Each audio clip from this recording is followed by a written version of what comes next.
Pour un entrepreneur, pour des véhicules utilitaires, je le conseille fortement. Je me présente, donc Stéphane Eschliman, je suis patron d'A+A Désinfection depuis bientôt 30 ans et nous sommes une entreprise qui traite essentiellement les nuisibles. Donc ça va du rongeur à la punaise de lit, en passant par tous les nuisibles qu'on peut trouver dans nos habitations. Je m'appelle Mathieu, je suis technicien chez A+A Désinfection depuis un peu plus de 2 ans. Et je suis très fier de travailler dans notre entreprise. Dans mon métier, je suis un peu un généraliste. Je vais m'occuper de plus ou moins toutes les problématiques.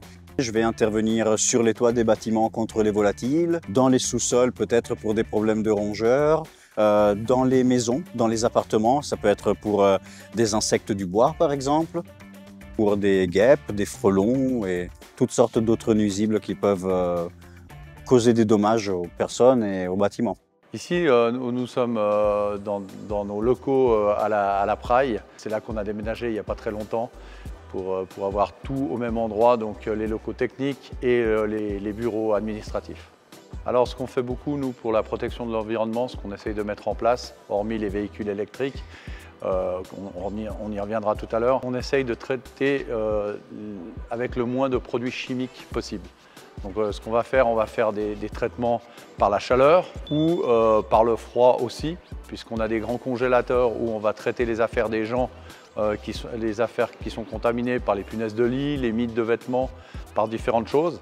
Et on essaye vraiment de minimiser l'impact environnemental. Alors le premier véhicule électrique, on l'a eu il y a 8-9 ans à peu près. J'avais acheté une petite Smart pour essayer un petit peu, voir ce que ça donnait d'avoir un véhicule électrique. Et les avantages, c'était qu'on n'avait pas d'impact, on minimisait notre impact sur l'environnement, on ne pollue pas. Les inconvénients, c'est qu'avoir une station de charge, c'est très important et c'était ce qui était compliqué il y a 8 ans.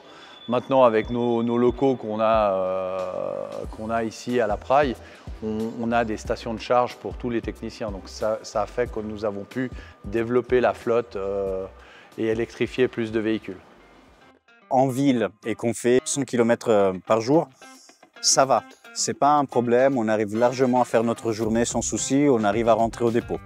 Maintenant, quand je dois me rendre plus loin, dans un autre canton, que je dois affronter un itinéraire de 200 km, eh ben peut-être que je ne vais pas pouvoir y aller avec mon véhicule. Dans une utilisation globale urbaine, ça va très bien. Au départ, nous, on avait des véhicules où les techniciens rentraient chez eux avec ces véhicules-là, et ça aurait pu poser un problème.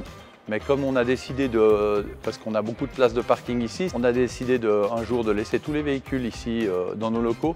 Donc là, on s'est dit, bon là, on va pouvoir électrifier, mettre des charges, mettre des bornes de recharge, parce que si les techniciens rentrent avec leur véhicule chez eux, ils ne vont pas vouloir se brancher chez eux. C'est leur propre consommation électrique qui va être impactée. Là, c'est la consommation de l'entreprise. Je roule en électrique maintenant depuis 1 an et demi.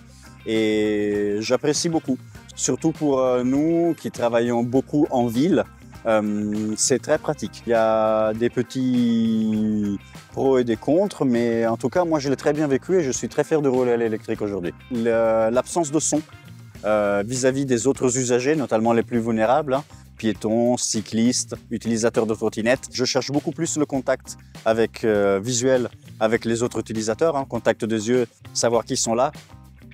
J'espère qu'à l'avenir, l'électrique va encore se développer, avoir plus d'autonomie et puis aussi sur les gros véhicules parce qu'on a des véhicules de déménagement, des 20 mètres cubes à peu près. Et là, pour l'instant, je n'ai pas l'impression que ça soit encore très au point, mais peut-être passer à 100% électrique sur les véhicules d'entreprise, ça serait un objectif.